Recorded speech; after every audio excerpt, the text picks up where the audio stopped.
One day your favorite manga will end. Suddenly. The tendency of mangakas to become increasingly sick, stressed, and overworked due to the long working hours is sadly increasing. The competition in the bigger manga magazines such as Shonen Jump is more fierce than ever before. But can this insane work culture actually keep up? Or will all our favorite mangakas just turn into no-life shut-ins? How did the industry become what it is today? Inside Shonen Jump and Bessatsu, usually you used to find these small slips that you could vote mangas from a scale of 1 to 10. But nowadays that has mainly moved online. Basically, this small slip encourages readers to rank all the series they read throughout the week. And some mangas will fluctuate a bit in rating, and some will just stay in the top 3 forever. One Piece, I'm looking at you. But sometimes a show, even if extremely popular, will decay in ranking. And this is very demotivating, not to say devastating for the manga artist. Seeing your life work gets less and less loved by the week is not a good feeling. And on top of that, Shonen Jump will frequently cancel shows in the bottom half of the tier list to make space for new and younger talent and to try and breathe extra life into the magazine. Sometimes these shows are completely forgettable. Maybe the fanbase got burned out, or it was disliked by enough people to just slowly get deteriorated throughout the rankings. I mean, who's even heard of the manga build king? Sometimes beloved mangas with a huge cult following will slowly deteriorate through the rankings, which it did with the likes of Bleach and Phantom Seer, with Bleach getting 10 to 15 chapters, which is basically just 10 to 15 weeks to wrap up a story that Kubo at that point in time had been writing for about 15 years. Or Actage, an author whose interest sometimes was a bit outside the scope of the law. Okay, maybe that one is actually fair and that should have gotten cancelled. I do feel sorry for the artist though. She deserve better. So how does a show as popular as Bleach just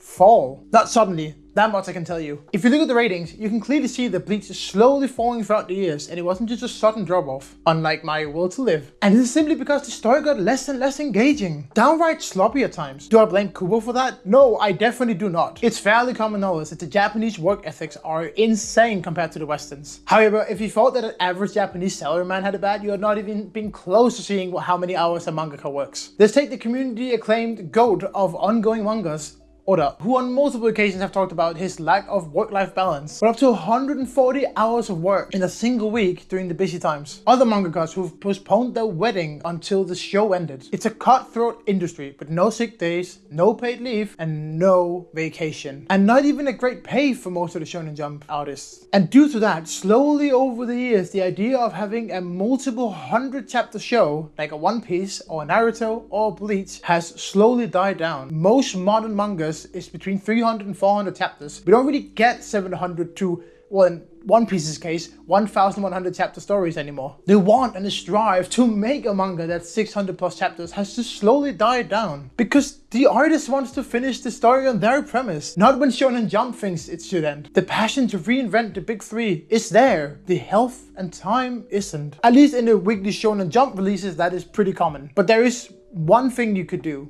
Self-release, or just be good enough at your work that your fanbase or your publisher will just wait for you to be done. Authors like Inu Asano, Kentaro, Junji Ito, and even Togashi, all people who have built so strong cult followings that people will just wait until their next chapter is ready. It doesn't matter when they release, the publisher and fans will just wait it out. This is very unlike Shonen Jump, where there's a tough schedule each week, one chapter, where most people can't take the time off besides Oda. And even he, as mentioned before, is living an incredibly unhealthy lifestyle, famously only getting 2 to 5 hours of sleep every single night. And this just can't last in the longer run. It'll kill him or make him go delulu before that happens. While I think we all do appreciate hard work, I certainly do, we also want our mangakas to take a deserved break. Even though the social impact of One Piece fans wouldn't enjoy that part. But I think in the longer run, and for the sake of the community and the mangaka, this is in our best interest. I get an author being passionate about his work, I really do. But letting them rest time and time again should be encouraged by the publishers. Or maybe just get more editors instead of just 1 or 0 as a lot of them have. Togashi, I love you man, and I think we all do, but saying that Hunter x Hunter nowadays is an ongoing show is a very big joke. Chapters releasing here and there and with a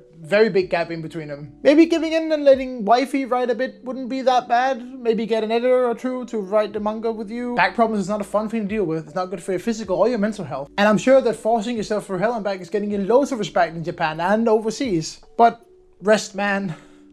They all should. I could go on and on about how the manga industry is rooted in deep, deep Japanese social etiquette, the kind of mentality that plagues a lot of companies in Japan. And that sadly probably won't change until the industry is just eating itself up. The thing that scares me the most is the chance of all our mangakas becoming hikikomoris or shonens. A person who just withdrawn from society. Manga and anime already in the West has this kind of notation of shonens. It's been changing over the past years. I think we all know that. It's becoming a lot more mainstream. But in Japan, that's still kind of a thing. With Japanese people getting less and less socialization, especially outside of surface level friendships like colleagues. Will the trend of mangakas working more and more and pushing the important moments of their life further and further away increase? And will this very unique Japanese issue become more of a problem among these very talented individuals? The truth is that we really don't know.